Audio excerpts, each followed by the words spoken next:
Hi, good morning! Welcome back to my channel. For today's vlog, andito ako ulit sa Doha, Qatar, sa Aspire Zone.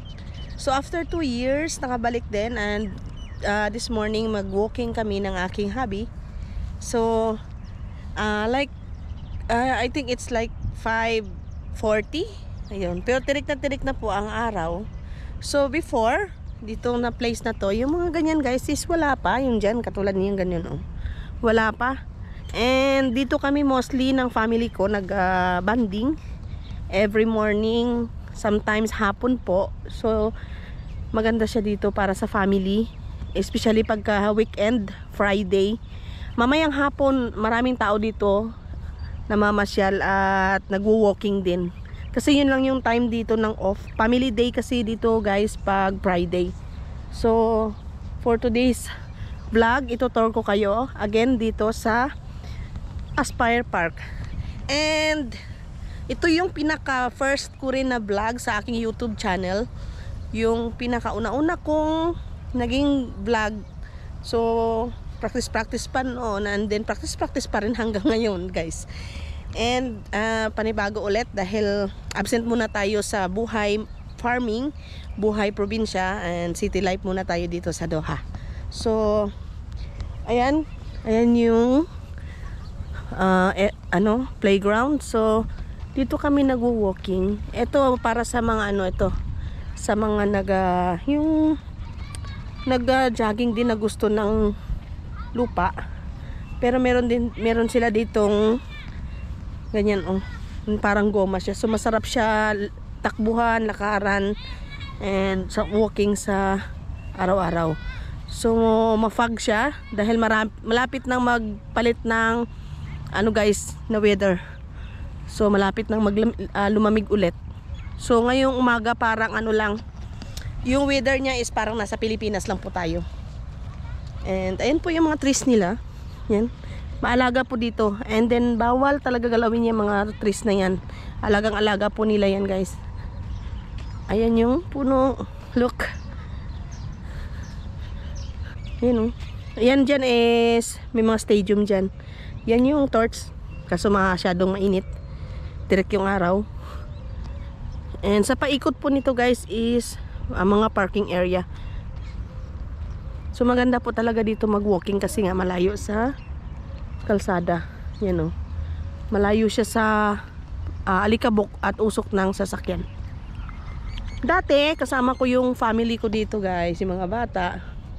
Ganito rin namin routine every weekend pagka walang pasok yung daddy nila. Dito kami nagwo-walking ng mga kids ko. So sa ngayon ako lang muna at saka yung daddy nila ayun. So itur ko pa kayo doon.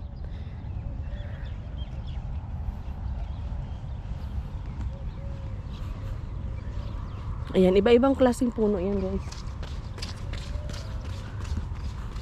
Ayun basa na siya Siguro kanina pa siya nag-jogging.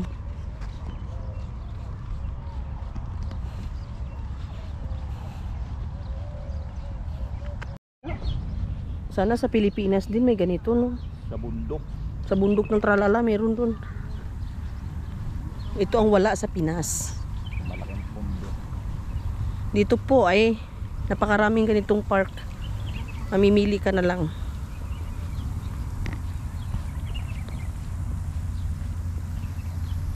Alaga nila talaga yung kanilang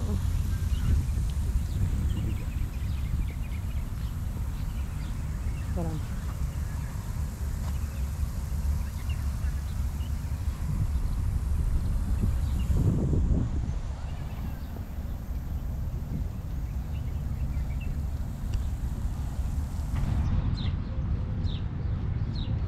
takpak.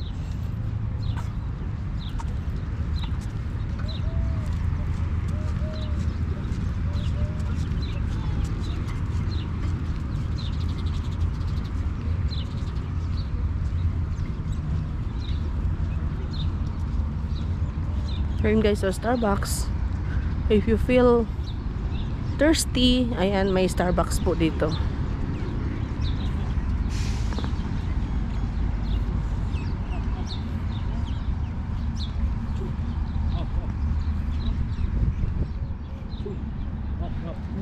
So dito na kami liliko. Hindi na kami didiretso doon guys. Napakalayo pa yan. So ikot pa yan siya doon. So dito na lang kami. Dito na lang kami. Mafag siya pero matirik ang araw, no?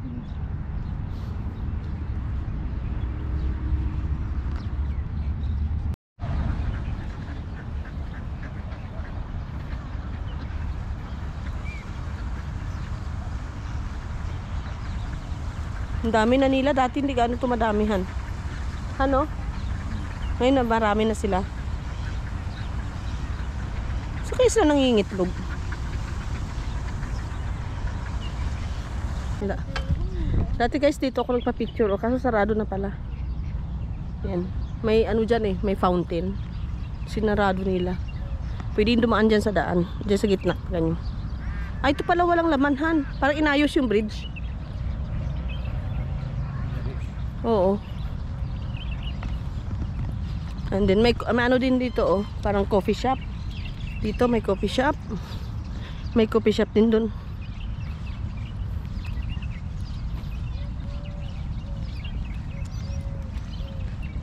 May mga park, ayun oh, playground, laruan ng mga bata.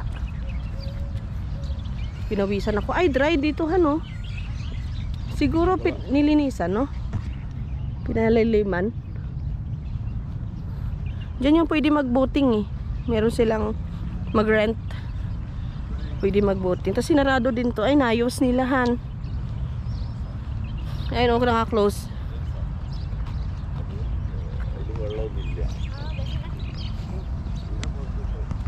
Ayan, pagkagabi, bukasin siya. Coffee shop. Ito po guys, maraming ano dyan dati, fish. Tapos mga itik. Kaya pala dumami yung itik dun sa kabila. Kaya pala dumami yung itik dun sa kabila. Nilipat pala nila yung galing dito. Parang pinalaliman, han. Pinayos. Ayun o. Ayun po yung sinasakyan sa water.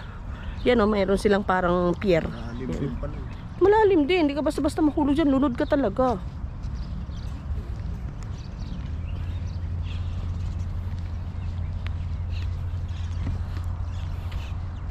So ayun po, na-tour ko na kayo this morning and pinawisan na ako, pinawisan na kami, walking lang talaga siya, ayun o, pinawisan na. And maraming salamat sa lahat ng sumusuporta ng aking channel. Medyo absent tayo for the past few months at ngayon lang ulit nakapag vlog, pero after ilang months dito ulit sa Qatar nag-vlog, kung saan ako unang nag-create ng aking YouTube channel. Maraming salamat po and hi sa lahat ng aking mga subscriber at salamat po sa lahat ng nanonood pa rin hanggang ngayon ng aking YouTube channel. And sisikapin ko makapag-uploads ulit ng mga videos sa susunod na mga araw. Hindi lang po ako magpa-promise guys. So ayun, maraming salamat. Bye bye.